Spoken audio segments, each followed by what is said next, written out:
আজকে ডালের বড়া বানাবো, মানে ডালের বড়া। এটা কিন্তু পেঁয়াজও হবে না, এটা ডালের বড়া। এটাতে সব ধরনের ডাল ভিজিয়ে রেখেছিলাম 3-4 ঘন্টা আগে। এটা ভালো করে ধুয়ে নিয়েছি, এখন এটাকে পেস্ট করে নিব, ব্লেন্ডারে ব্লেন্ড করে নিব। তো এটাকে আমি একটু ব্লেন্ড করে নিচ্ছি।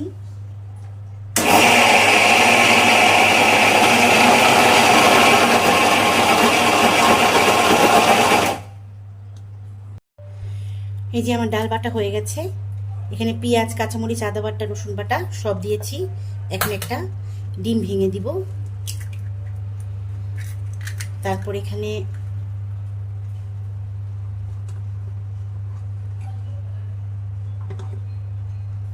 পরিমাণ মতো লবণ, অল্প লবণ দিব, বেশি দিব না।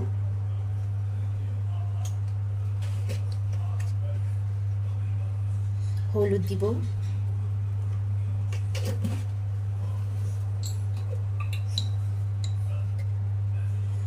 ধনে দিব,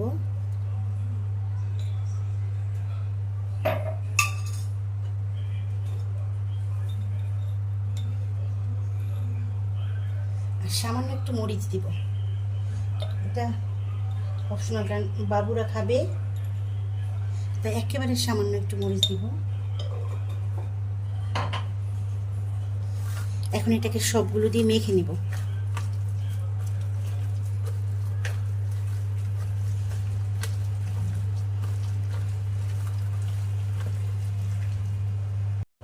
তো এই যে আমি কড়াইতে তেল দিয়ে দিচ্ছি।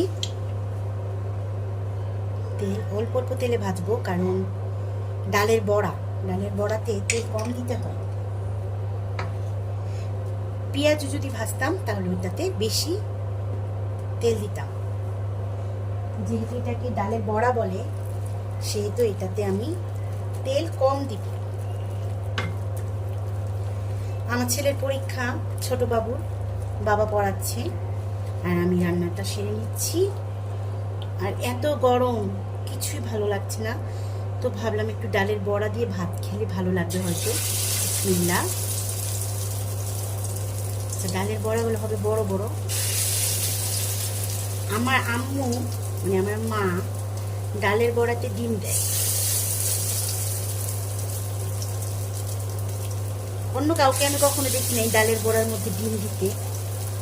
আমার আম্মুকেই দেখতাম, কিন্তু আমি দেখতাম যে আমার মায়ের ডালের বড়ার মতো পৃথিবীর কারো ডালের বড়া হয় না, এত মজা হয়। জানি আমি আম্মুর মতো পারবো না, কিন্তু তবুও আমি ট্রাই করি আর কি, চেষ্টা করি আম্মুর মতো করার। আচ্ছা, এখানে আর দেওয়া যাবে না। তো আমি খুব সাবধানে আমার ডালের বড়াটা উল্টে নিচ্ছি। খুবই সাবধানে উল্টাতে হবে, যেন ভেঙে না যায়।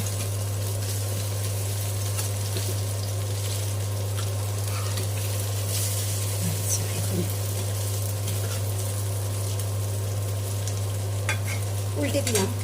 তো এই যে আমার ডালের বড়া হয়ে গেছে, মুচমুচে এবং খুব মজাদার। এটাতে ডিম দেওয়ার কারণে এই ডালের বড়াটার স্পেশাল একটা মজা আছে। আপনারা বাসায় এটাকে তৈরি করে খাবেন, সাথে একদম শুকনো মরিচ ভাজা। আমি এত গরম, আমি আর এটাকে ডেকোরেশন করতে পারলাম না, কারণ আমি খুবই অস্থির হয়ে আছি গরমে, খুব অসহনীয় গরম, খুবই কষ্ট হচ্ছে।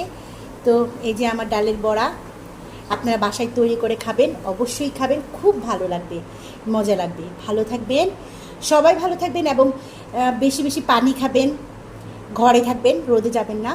সবার জন্য অনেক দোয়া রইল, ভালোবাসা রইল। তো আজকের মতো বিদায় নিচ্ছি। আসসালামু আলাইকুম।